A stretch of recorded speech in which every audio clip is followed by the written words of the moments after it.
আমরা তো সাধারণত রাজনৈতিক বক্তব্য দিয়ে থাকি। আজকে এখানে তো রাজনীতি নাই, এটা হলো মানব নীতি। মানবের কল্যাণের জন্য যে কিছু বয়ান বাংলাদেশের প্রখ্যাত ব্যক্তি, ইসলামিক দার্শনিক চিন্তাবিদ শেখ আহমদুল্লাহ সাহেব বক্তব্য রাখেন, কাজে এখানে আমাদের বক্তব্য দেওয়ার মতো কিছু নেই। তারপরেও জনাব আতিকুর রহমান রোহন সাহেব আমাদেরকেও দাওয়াত করেছেন আপনাদের উদ্দেশ্যে কিছু বলার জন্য। আমরা তো মানব সেবা করি, রাজনীতিবিদ মানে মানবের সেবা করবে, জনগণের সঙ্গে থাকবে, সুখে থাকবে এবং তাদের সুখে দুঃখে পাশে থাকবে। এটা কিন্তু রাজনীতিবিদদের ধর্ম হওয়া উচিত। কিন্তু আজকাল কি হচ্ছে, বিভিন্ন জায়গায় রাজনীতির নামে চাঁদাবাজি, দখলবাজি, হত্যা, গুম, মিথ্যা এগুলি প্রচলন শুরু হয়েছে। এগুলি থেকে আমাদেরকে নিবৃত থাকতে হবে, এগুলি থেকে আমাদেরকে সরে আসতে হবে। দেখেন, এই জায়গাটা হল জনাব তারেক রহমান, যিনি বাংলাদেশ জাতীয়তাবাদী দলের ভারপ্রাপ্ত চেয়ারম্যান, তারই এলাকায় কি সুন্দর সুন্দর বক্তব্য দেন মানুষের কল্যাণে, দেশের কল্যাণে, আমাদের চরিত্র বদলানোর জন্য এবং বাংলাদেশ স্বাধীনভাবে মুক্তভাবে মানুষ যাতে চলাফেরা করতে পারে, সকল জনগণ যাতে একসাথে কাঁধে কাঁধ মিলিয়ে চলতে পারে, হৃদয়ের সঙ্গে হৃদয়ের যাতে মিল থাকে, এই কারণে কিন্তু বক্তব্যগুলি দেয়। তার এই জায়গায় বক্তব্য রাখা আমাদের জন্য খুবই কঠিন। আমরা আপনাদের কাছে অনুরোধ করতে চাই, আজকে মহফিল আমি জানি এখনো জমে না, হয়তো এই মাঠ ভরে যাবে, মা বোনরা ওদিকে ভরে যাবে, শায়েখ সাহেবের বয়ান শুনবেন, ইমাম সাহেবরা বয়ান দিবেন, যে বয়ানের মাধ্যমে আমাদের চরিত্রের মধ্যে যে অসুবিধাগুলো আছে সেগুলি বিশুদ্ধীকরণ হবে। যদি আমরা ঠিক মতো শুনি, যদি আমরা এই কথাগুলি মানি, আমাদের মধ্যে দেখেন আমাদের প্রিয় নবী হযরত মুহাম্মদ সাল্লাল্লাহু আলাইহি ওয়াসাল্লাম, তিনি কিন্তু হিংসা, বিদ্বেষ, অহংকার, মিথ্যাকে বর্জন করতে বলেছেন। আমরা কি তা পারি? পারি না। এটাকে পারতে হবে। আপনাকে হিংসা বাদ দিতে হবে, মিথ্যা বাদ দিতে হবে, বিদ্বেষ বাদ দিতে হবে, একজনের প্রতি আরেকজনের বিদ্বেষ, এটা আমাদের রাখা চলবে না, ঠিক কিনা? আমাদের এই যে বিদ্বেষ মনোভাবাপন্ন বাংলাদেশে এখন চলছে, যে বিভিন্ন রাজনৈতিক দল, বিভিন্ন রাজনীতিবিদরা বিভিন্ন কথা বলে একজনকে একজন বিষোদ্গার করছে, সেই বিষোদ্গার থেকে আমাদেরকে বেরিয়ে আসতে হবে। এই দেশটা আমাদের, এই দেশের 95-95% মুসলমান, আমরা ইসলাম ধরে বিশ্বাস করি। ইসলামকে প্রতিষ্ঠিত করতে হলে আমাদের মধ্যে ভাই ভাই যে সম্পর্ক, হৃদয়ের আত্মার যে সম্পর্ক, সেই সম্পর্কগুলি আপনারা মজবুত করতে হবে এবং আমাদেরকে মনে রাখতে হবে, এই দেশকে যদি আমরা ভালো না বাসি তাহলে কিন্তু আমাদের নিজেদের মধ্যে ভালোবাসা দেখে লাভ হবে না।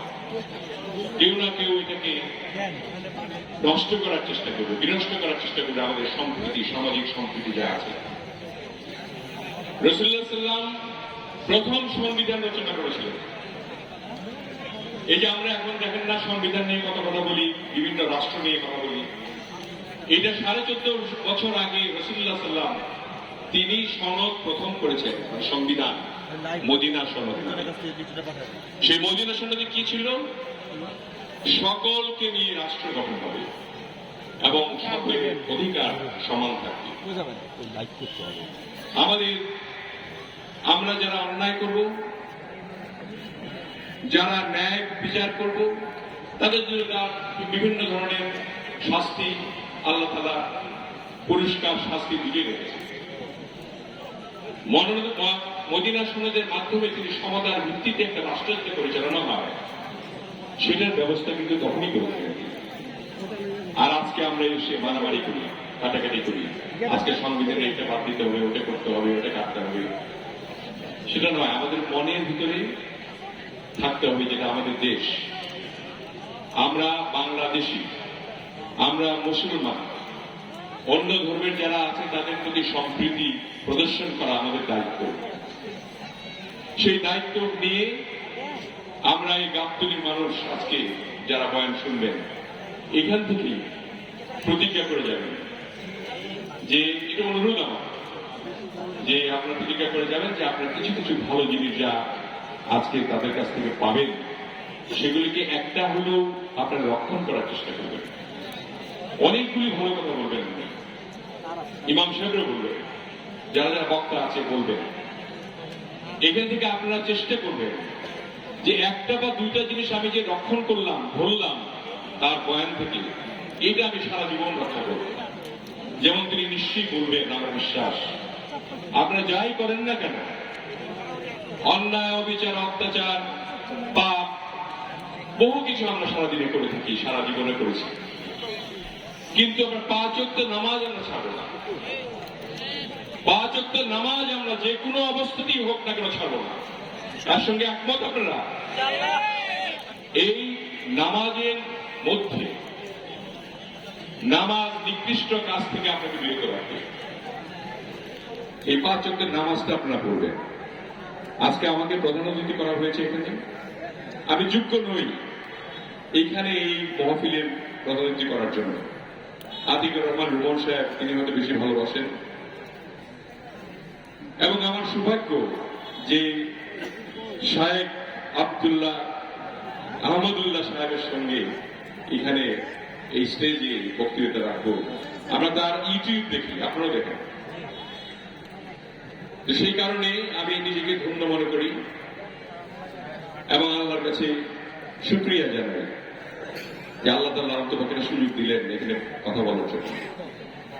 আমারও একটা নির্বাচনী এলাকা আছে পাশে, আপনার নদী পার হয়ে জামালপুর, দেওয়ানগঞ্জ, সেখানে প্রত্যেকটি মানুষকে আমি বলি, যখনই বক্তৃতা দিই তখনই বলি যে ভাই হিংসা বিদ্বেষটাকে বাদ দেন, আমাদের তো পড়তে হবে। আপনি কতদিন বাঁচবেন? 100 বছর, 100 বছর, এর উপরে থেকে বাঁচে না কেউ। আর গড় আয়ু হলো আমাদের 70, 75 এরকম, তারপরে তো মরেই যাবে। এই দেখেন দেখতে দেখতে এই যে আমরা ক্ষমতায় ছিলাম আপনার 2006 পর্যন্ত, এবং 2006 থেকে আজকে 2025, 17 বছর। 17 বছর কিভাবে কেটে গেল?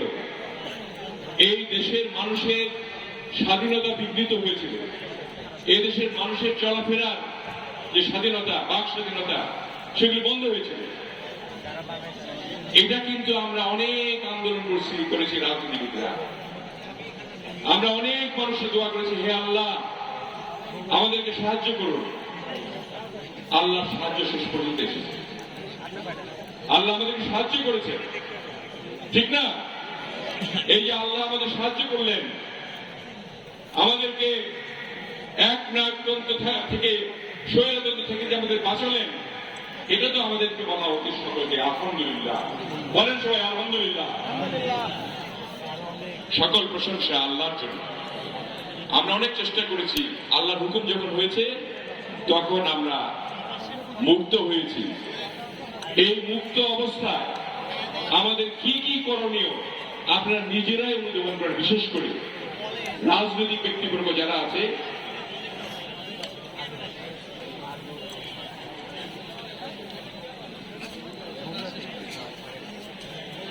বিশেষ করে রাজনৈতিক ব্যক্তিবর্গ যারা আছে তাদের প্রতি অনুরোধ, আপনারা ধৈর্য ধারণ করে একটি গণতান্ত্রিক দেশ যাতে আমরা পাই, একটা ইলেকশন যাতে হয়, যাতে করে মানুষের সুবিধা অসুবিধা সবাই রাজনীতিবিদরা দেখতে পারে, এবং সবার মধ্যে বৈষম্যহীনভাবে সমতার ভিত্তিতে সবকিছু বন্টন যাতে হয়।